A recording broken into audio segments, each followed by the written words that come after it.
So we got one preseason game down, and oh boy, I One to know go. we've been saying that the team has looked good, and I know it wasn't against Tampa's starters, but dang, they looked good again in that game. They really did. It is tough because it's you in Pittsburgh. I think we tend to want to just be, yep, they're going 17-1 or 16-1 or whatever. We're going to the Super Bowl, and then you lower the temptations. But I'm not saying they're going to the Super Bowl, but they've looked really good, Joe. They've looked so good. They got a problem right now at wide receiver. They've got all these guys are really playing well. I mean, even Cody White has looked really good at camp. He dropped the ball against Tampa, but other than that, he's looked good. I mean, they got a logjam at receiver. Deontay's been looking fantastic. George Pickens. So I mean, let's get that off the table. That first drive, Pickett to Pickens, um, fantastic. It looked good, and they look good at camp. There's been most of the defensive backs have had trouble covering Kenny or Pickens, and not just Joey Porter Jr. Everybody's been having trouble covering him. He's got to be your breakout star. He's got to be close to it. So yeah, I mean, in Miles Boykin, Allen Robinson, and then you got Calvin Austin, who I've been saying for weeks and months on your podcast. This is the guy I want to see. Last year, you don't realize how much I think that Matt Canada wanted him. He's going to be perfect on those end arounds. He's really, really good, and boom, he's bringing it. He looked great on that catch. And talk about that, Joe. They were throwing the ball downfield. They were going deep. Actually, and then through Woo! the middle of the field, what's happening? Is this Yeah, the parallel universe or something? right. And Terry Bradshaw and Swan and Stallworth come back. I mean, Yeah. Yeah, it they was got a it was just problem. Yeah, they got a problem at wide receiver. There's only yeah. so many spots. They got a lot of battles. They got a lot of decisions to make with this roster. Wide receiver, obviously, Deontay Johnson, George Pickens, Allen Robinson, Calvin Austin. Those are locks. I'm hearing Gunnar Olszewski is a lock too because uh probably because of he's a good returner. And So he can play then special teams. Yeah, yeah. So then you got basically three players for one spot: Cody White, Miles Boykin, and Hakeem Butler. And I think it comes down to special teams, and Miles Boykin is good at special teams, so he's probably going to get that shot. So that means Cody White bye, Hakeem Butler bye. That sucks. yeah. And Hakeem Butler's had some up and down camps. Some days he looks good. Some days he doesn't look good. He dropped a couple today. Just not great. And Bro, yeah. I mean, don't do it. it's been up and down for him. And really, I don't think you can afford to have a much of an up and down camp right now with as good as some of these wide receivers had. I think a lot of people were ready to say Cody White might have a chance, but then he drops that ball in the preseason game. Not that that's the death sentence, but Didn't he's gonna help. struggle. Yeah. But Yeah. yeah, I mean it's uh, even Mason Rudolph looked great, and he's a guy who had not had a good camp until this point. He comes out and I thought he looked better than Trubisky. Yeah. He looked good. So I was happy to see Mason Rudolph out there doing well. And yeah, the defense was fantastic. It really was a, a pretty good showing from our defense. I think basically at this point, Nick Herbig has endeared himself to Steeler fans. I mean, when you sit there and say, I was born to be a Pittsburgh Steeler, well, buddy, your jersey sales just went through the roof. Exactly. That's yeah. What else can you say to enjoy yourself to the Steeler fans? Yeah, I really like when my sandwich has fries and coleslaw or right. 13 snaps in that Tampa game. I think they are going to try to work him in more against Buffalo this Saturday, but he looked fantastic in the 13 snaps he was in. It led to the best quote of the game. He comes off the field, and Mike Tomlin yells, "Does anybody else have a younger brother?" Which was fantastic. Um, so, yeah, all of a sudden, this defense is really starting to look. Quan Alexander, I think you and I did a podcast either the day they brought him in or like the day after, and we talked about how this could be interesting. Well, it's gotten really interesting. He was very effective against the Buccaneers. He played 23 snaps. He looked good doing it. And he's yeah, solid. So there's two guys there that are contributing, and all of a sudden, and you addressed this a lot this offseason, the linebacker core, big concern, starting to look a lot better. A lot better. Juan Alexander looked like a wrecking crew out there. Man, I might be in love. And that thing that he got a penalty for, that was so annoying. Like that's just a good solid hit. Oh, Come I on. know. I know. And then he stuffed Keyshawn Washington and on that 3rd and 1, forced a punt. I mean, that's the kind of stuff you want to see. So he's delivering. Herbig's delivering. Hey Big, he's delivering. It's looking good. Yeah. Yeah.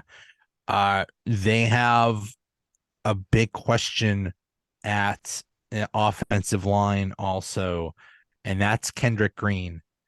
And this whole thing of, well, maybe he could be a fullback or whatever. It's like, okay, bro, you actually have to do well on the offensive line. And once again, he was terrible. Like He he was just bad. don't have it. He just don't got it. No, and it's just unfortunate. And, he's had an interesting career too. He started as a defensive tackle.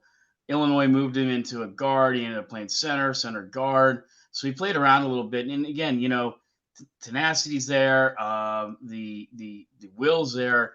He's a guy. His arms are not long enough to play center. You figure you have that nose Nope. tackle or that defensive tackle lining 3 inches across from you, and basically boom. And he just is not. He got pushed around 2 years ago. He spent more time in Ben's lap than he did. He didn't play very much last year at the position. I don't think he's going to make the roster, Joe. I mean, if the fullback thing was working out, I think we would have saw it more. But the funny thing they've had happen lately, it happened today, happened Sunday. Darnell Washington, first of all, he is pancaking guys. I don't know if you noticed that on a couple of those plays, but he on those jet sweeps, he not only he pancaked the one kid, and then he concealed 3 different blocks on the other ones. He is blocking well. And then what's happened, he's been catching the ball, and when he starts going, nobody wants to tackle him. He's just a massive human. And it happened today. I can't remember the young guy's name. He's probably not going to make the team. Number 38, he's defensive back. He wanted nothing to do with him. He catches him in. He caught about a 10-yard play. He turns upfield, and it was like almost like, oh my god! He's going to be a fine addition to the team. So, yeah, there's going to be some interesting things going in the mix. And just like we talked about in week 1, Steelers bring in, Alexander.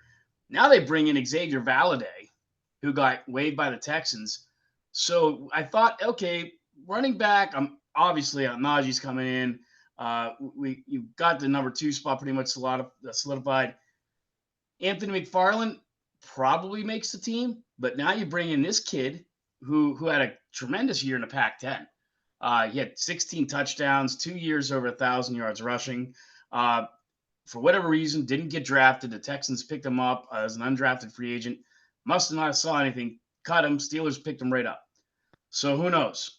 You might see Valladay play Saturday. I don't know if McFarland actually makes the team. I don't know either. Because I don't think McFarland plays special teams. No. And I think that's what you need to do if you want to be, a bubble guy. You need to at least play special teams. But from what I understand, I think the size of the practice squad is like 16 or something like that. So yeah, there's certain rules for how what kind of players they could have or something like that. But hey, maybe maybe a lot of these guys are talking about being cut. Maybe we could stash them on the practice squad or something. But yeah, I've seen Ray Fittipaldo, the Post Gazette, put out a projection of the 53-man roster, and he only had 2 running backs, basically because of Hayward. yeah. Connor Hayward could come in there and play. yeah, Connor Hayward could be a backup running back and it can be a backup tight end. So, that's, and maybe they'll actually keep 4 tight ends. You I mean, talk about Yinzers losing their shit. If Connor Hayward gets the ball and he starts running and running guys over and scores a touchdown, it'll go nuts. oh my That's goodness. our It's like nephew. That's our. It's like Another younger brother. There we yeah, go. yeah. They will go nuts. It'll be fun. But yeah, I think McFarland's a fine third down back. But you're right, Joe. They might just not need him. He's a guy that probably get picked up pretty quickly by another roster, and I think Cody Yeah. White's probably another guy too. But maybe that's the deal. They keep the running back core short, and maybe they keep a couple wide receivers in there. I don't know. You got to wonder if Miles Boykin's going to make this squad. He probably does, but it's really going to be interesting during cut down day. Really going to be interesting. Probably going to be a few guys in there. It's going to surprise some people. But to your original point, Kendrick Green's not going to be one of them. If Kendrick Green gets cut, not going to be surprised. I would not be surprised. You got to do something on offensive line. Yeah. That, and unfortunately, probably goes down as one of the worst draft picks in the Tomlin era. That was just not a great pick for where he was picked at. Ben Roethlisberger got a lot of crap for saying on his podcast this week. It's like, hey, my last year, you drafted a guy that's your fullback now. And, people obviously always want to trash Ben Roethlisberger, but he's absolutely right. It's like, hey, this is my last year in the league, and you're putting me with a rookie, a third-round rookie that may or may not be good. Like, dude, why couldn't you pick up somebody, even like like JC Hassenauer or something would have been better than Green, who just he's a turnstile. He's worse than a turnstile. I think he helps the defensive lineman hit the quarterback. Yeah, no, and just with my history with some of the stuff in the Big Ten, there was people were texting me, "Hey, Big Ten, what do you think about this guy?" And it's like, he was okay at Illinois. He was noticeable. He was a good player in the field, but I don't see him being a good NFL center. Well, he wasn't a good NFL center. So I thought if there were a chance for Kendrick Green, it was last offseason, hit the weight room, maybe work on your technique somehow. Maybe there's a chance. And I think that was it. He didn't do hardly anything last year. So I just don't see him making the team. I don't think he dressed once all year. I don't think he did. I could be wrong, but I don't think he did. Yeah. So, so he's going to be gone. Let's stick on that offensive line a little bit. What do you think of Broderick Thomas? Broderick Jones. Broderick Jones, yeah. Thomas on the range. I thought he was fine, but I'm hearing maybe Dan Moore might actually still hold on to that starting job, even if Broderick Jones is doing well. I think he will too. I think that's more of a reflection of those first 3 opponents. I mean, again, going against Bosa, Hargrave, you got Myles Garrett in there. It's a tall order those first 3 games. But Tomlin's obviously given him a look. I mean, if you want to even use the term, it's his pet project, I guess. Maybe he played more snaps than anybody on either side of the ball. So they obviously were giving him a hell of a look. And I would assume he's probably going to get a good look again against Buffalo, who's got a pretty stout defensive line of their own. So I think we get a feel. Get that experience. Yeah. I like it. And I guess maybe we sound like hypocrites. Kendrick Green was drafted fairly high. He wasn't a first-round pick. But for what you invested in this guy, if it takes a little time, I'm okay with it. I think it's unrealistic to say, oh, he's got to be in there. He's going to be an all-pro tackle or all-pro guard or wherever they're going to put him. He'll be all-pro. Well, hold on. I know he's a monster. He's a mountain. He's got all the physical attributes. But again, we all know that the biggest difference from the NCAA to the NFL is speed. And, so what do you want to let him do? What if he does let Myles Garrett blow by? What if he does let, bad week against Bosa? That's not good for the psyche either. So I think I get where the Steelers are going with this. So we'll see how it pans out. Yeah. Yeah. I think it's fascinating. I remember you kept saying last year how it sucked that they wasted a 7th round pick on that stupid quarterback that they never even bothered. They never even bothered Didn't doing anything in camp. Literally did not throw one pass. That was the stupidest thing ever.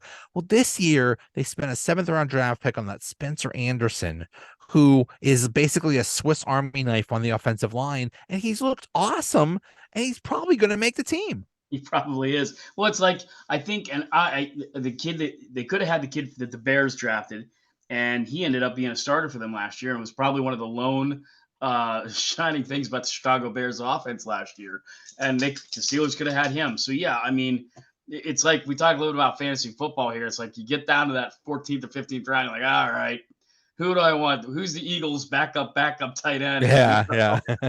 And or you're thinking, well, maybe make a smart pick and pick the guy that backs up my run. Whatever.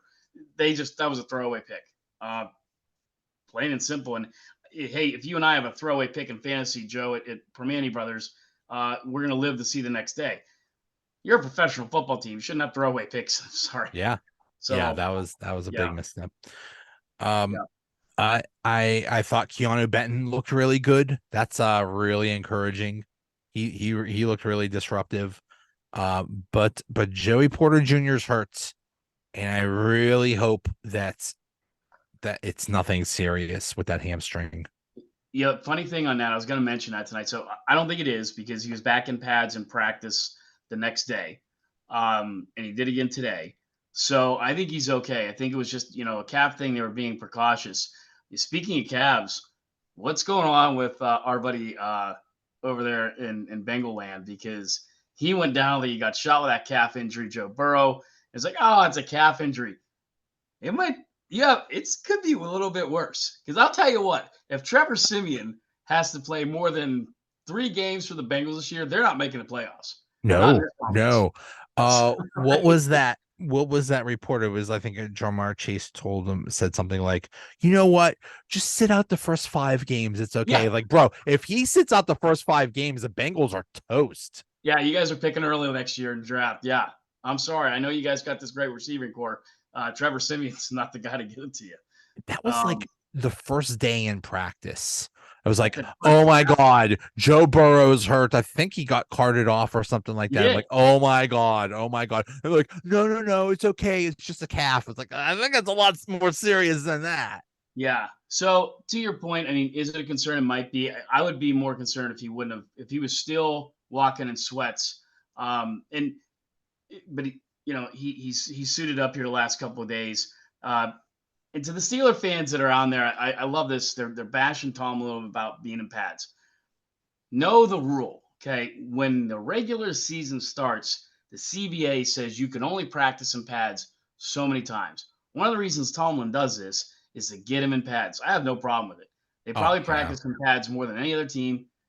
We haven't seen anything big injury wise, so yeah, I mean it's fine. I think Joey Porter Jr. is fine. Yeah, it's good to go. He has said that he really wants to play in at least a little bit of a preseason game because he said, I don't want my first NFL experience to be in a regular season game, which it's a good point. Said, I don't want my first NFL experience to be my first NFL experience. Right. Yeah. And it's interesting too. We didn't talk about this, and I marked it down here. So I did think of this, and last Wednesday, we're sitting there waiting for the team to come out. And practice was supposed to start at 1:55. I always put those funny times out. And we're sitting. That's when we talked a little bit earlier. I ran into a certain Pittsburgh media guy. We were standing there, and Steve Smith comes out head to toe in Steeler gear. And I'm sitting there, and I'm like, and you can hear the rumbles. Is that Steve Smith? That looks like Steve Smith. What is Steve Smith doing? Only Mike Tomlin, and we're critical of him here on this show too. And only Mike Tomlin can convince Steve Smith, hey, Steve, I need help on the receiving corps. Bam, here he is. And bam, the receiving corps looked really good. Maybe the best part of training camp has been this receiving corps and the new way things are going with Kenny Pickett.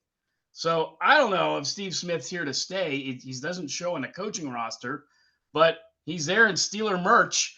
He's on the field like a coach. He's there with Deontay. He's there with George Pickens. I've seen him with Allen Robinson. I mean, welcome to the Steelers, Steve Smith. Steve, he was like a legend with the Panthers, but then he went to the Ravens. Yeah. Wow. Yeah, Getting the enemy to help us. Jeez. right. And and you take a look at what Mason Rudolph did in those two passes. He was 7 of 12 for 132 yards. Pretty good day by Mason Rudolph. I Yeah. know, I know it's preseason, folks. I know it's preseason, but the passes he had, the 67-yarder to Austin, the 24-yarder strike to Connor Hayward, all those passes they set up, and then I think Pickens' 67-yarder too. Those are the longest plays in Steeler play since 2021. I'm telling you, I think I know his future. I think he's getting traded.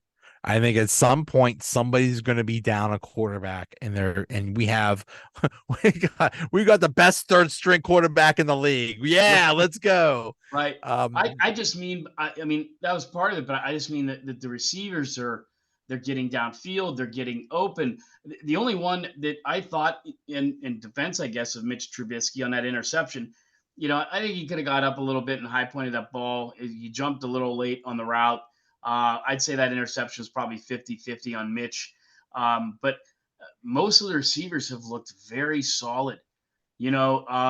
Steve Smith was really working with them, especially like kind of getting out of their stance and getting open quickly, which is interesting. something he did very well. Yeah. They were running these little drills, and they've been running them for the last couple of weeks, practices that he's at least been to that I've seen. And they've been doing well. They've been just getting open for Kenny, and it's going to be really interesting. And I'm not sure. I guess if Allen Robinson's going to be the slot, probably looks like he is. It's a hell of a slot receiver to have. And him and Kenny Pickett have made some nice connections during training camp. Rudolph has and Trubisky has with him. I mean, that's a great question. We've heard very good things about Robinson, but we've also heard good things about Calvin Austin. So are we running four wide receiver sets? Are we running four tight end sets? Are we gonna have 15 people on the off? I don't know how this I, thing is gonna go. I'm honestly trying to think. I can't remember. I guess AB at his height. I can't remember we've had a guy with as much speed as Calvin Austin has. And look, we all hated the jet sweeps. We hated the jet sweeps because you ran them 16 times a game or on third and And 11. they That's why never we hated them. worked. Yeah. Yeah. Now, if you run one on 3rd and 4 and it goes for 40 yards, I guarantee you we're going to love it. Right. It's Right. just possible with his speed. He technically probably ran a 4.2 at the combine. They clocked it at a 4.3. There was a dispute with the clock the day he ran a combine. But that combine test, he looked like, top tier. So, obviously that injury he suffered last year hasn't held him back. He's stronger than ever, and he's looked fantastic. If he could stay healthy, my goodness, what a weapon. Ooh. Yeah. And so, yeah, Steve Smith comes in. Matt Canada's opening the offense a little bit. I hate to say it, to give credit where it's got to go, but Baltimore's been opening their offense in their camp too. I think the Ravens might be a little bit better than what you and I thought if they continue to go this way. I thought we'll see. We'll see.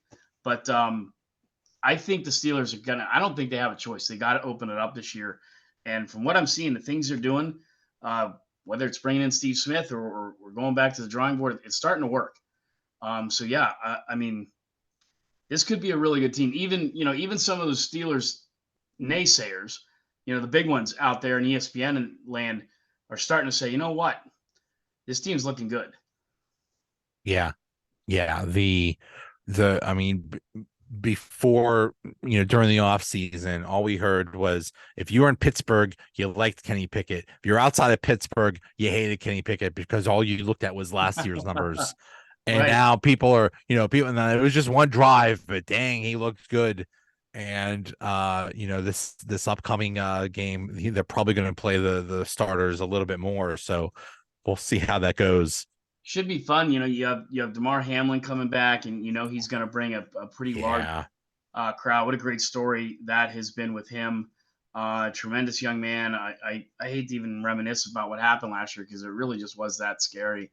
But he'll have a very large contingent, and we know how Buffalo fans travel, whether it's the Sabres or the Bills. They're always down here. So I think Saturday will, for some of these younger guys like Joey Porter Jr. who wants to get in there and get some playing time, it's going to be about as close to a real NFL game as they've seen. You know what? That's, before it was 4 preseason games and like nobody cared, but now there's only 3 and there's only 1 home game.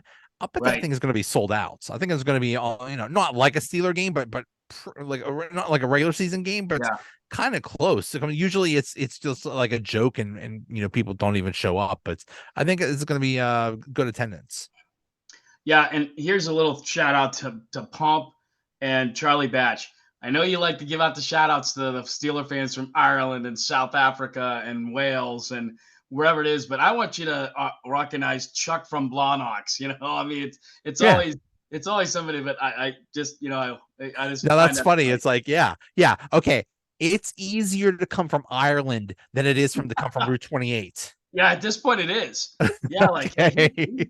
yeah, he made it Way out here easier, way from easier to Verona. go on a flight and go through customs than go through whatever the hell construction they got going on that damn road for Yeah. all of my life. All of But my life around Pauline from that road. Verona is watching. We gotta recognize her. Yeah.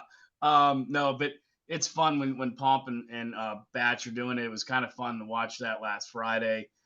So yeah, I mean, one thing that I saw today, I had a chance. I couldn't stay most of the day. One thing that I found that was today, Percy Harvin has been killing it. He hit 6 bombs, maybe five or six punts today.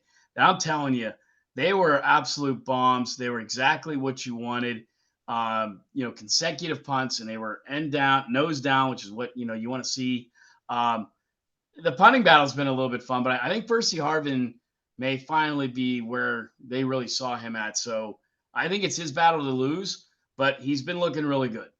I heard he single-handedly won the punting competition today. Yeah, I heard there were just amazing punts. There were some oohs and ahs. There really were. He was putting it up there. I didn't see Steve Smith today again, but then again, I wasn't there as long as I had in a couple days. So I don't know. I'm kind of still curious to see where that's going to go.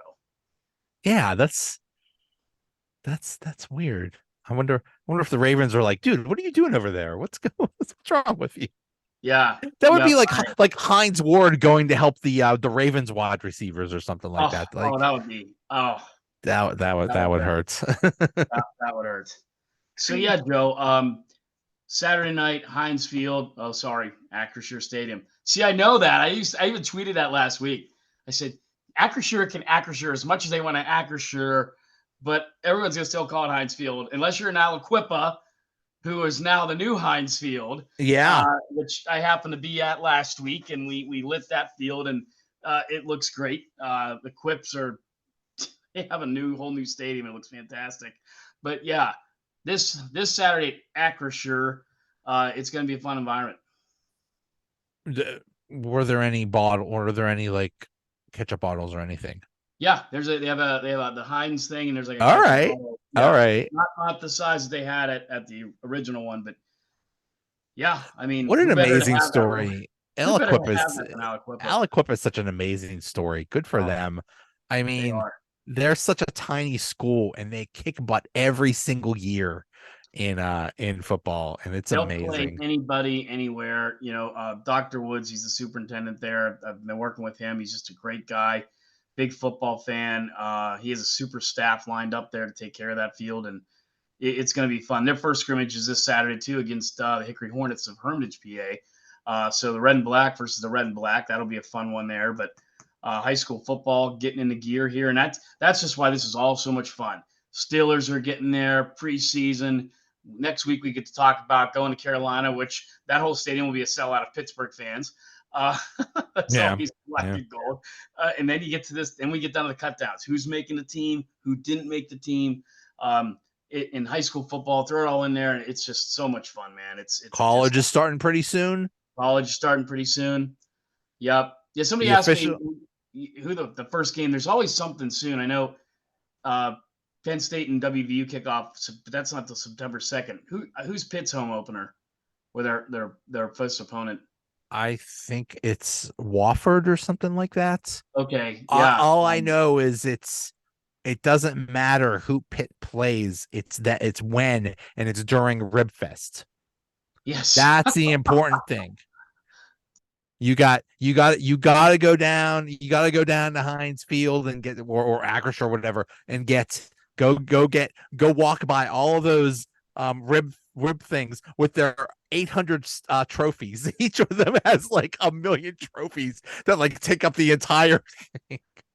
You need to put a jar there for the rest of the year for every time we say Acrisure instead of or Heinz Field for Acrisure. You put $1 in, and then like at Christmas Hey, time, you take it down to Children's Hospital that's right. and we donate it. But Put it's it in like a the spirit jar. jar. Hey, I still call it Star Lake, and still gonna call it Twitter. So Everybody calls it Star Lake, and that's worse because it's had like 15 different sponsors, and we're like, hey, who's at Star Lake? Yeah, it's right. it's the Post Gazette Pavilion. No, it's the Ford Amphitheater. No, it's Star Lake. Yeah, yeah. They try to come up with every every little stupid name. It's like, nah, it's Star Lake, Yeah. duh. I think you're right. I think you see the Stars play a little bit more. I am interested to see where Broderick Jones is going to play, how often he plays. Will he play that? Will he play that large amount of snaps? I mean, 49 snaps last week. Will he play that many this week? So interesting. And if Mike Tomlin, if anything, he will always give you a chance. I wouldn't be surprised to see Kendra Green back out there and be like, okay, you know what? We're going to give you another as much as we can. And that way, when it comes down to that 53-man roster, Joe, they can say, look, we gave you chances in Tampa. We gave you chances in Buffalo. Right. So I wouldn't surprised to see him. Or if they are that inclined to keep Kendrick Green, if they're going to pull that halfback, fullback, whatever they're going to put him in, we better see it against Buffalo and it better work. Or I think Exactly. Exactly. you Now, if they do that and he fumbles, then get out of here. know. Get out of here. He might not make it back to But Latrobe for. but Yeah. yeah. But if he pulls like a refrigerator Perry or something like that and rumbles in the end zone, he might Then you be a never know. hero. Yeah, right. So, yeah, lots of good stuff. Can't wait to see the Buffalo game. Yeah, it'll be good to be back. Sounds good. All right. We'll see what happens. Thank you, sir. Thanks, Joe. Have a good night. You too. See you.